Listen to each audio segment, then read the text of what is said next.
So this is informative speech too. Here's my audience. Hey!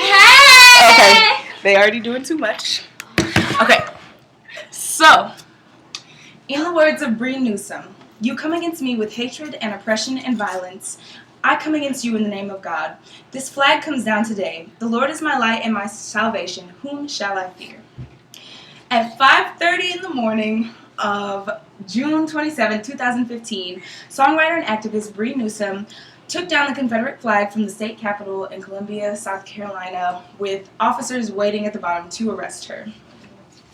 As a South Carolinian, well, former, this topic is of importance to me because it comes from the state where my hometown is located, and then just being a member of the African American community, this is a very, how should I call it?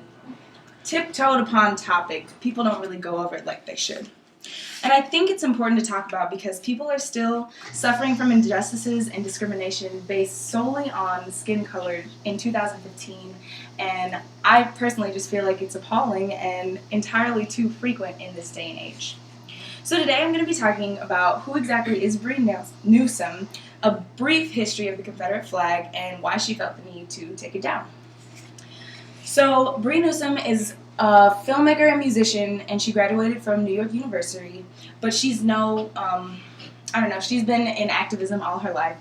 Her first brush with activism was in 2012 when she made a song/video making fun of Mitt Romney because she didn't agree with his political ideas. And then her first arrest from activism came in 2013 from staging a sit-in at a now senator whose name is Tom Tillis because he wanted to push a bill that discredited student IDs. So they said that a student ID is invalid form of voter identification, and so you can't have same-day voter registration as well with that bill, and she didn't agree. She also sat on a panel at Spelman College in Atlanta, and she said, for so many of us, you can't really go very far without being an activist, without being in defiance of something. So truly, she has been in this game for a while, and she is not new to activism. The Confederate flag, just to touch on it briefly, it's been historically linked with the continuation of slavery during the Civil War, and then the defiance of civil rights from white supremacist groups such as the KKK.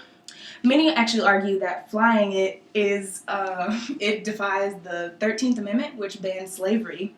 And then recently the flag has been displayed during the shooting of 9 African Americans at a church in Charleston. So it keeps getting linked with a lot of hatred and crime.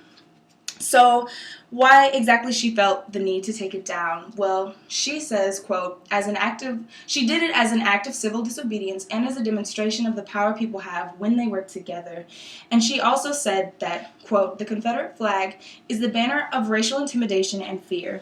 And then for these reasons, she felt that it was necessary to remove the flag from a symbol of the capital of South Carolina, where she believes that the Confederate flag should just be history and in a museum. And I'm sure that there are plenty who would agree.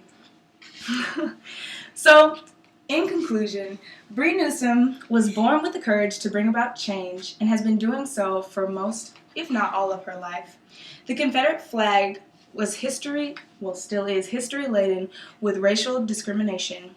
And for these reasons, Bree Newsome risked her freedom to take it down. And for those pushing for equality among all, we are eternally grateful.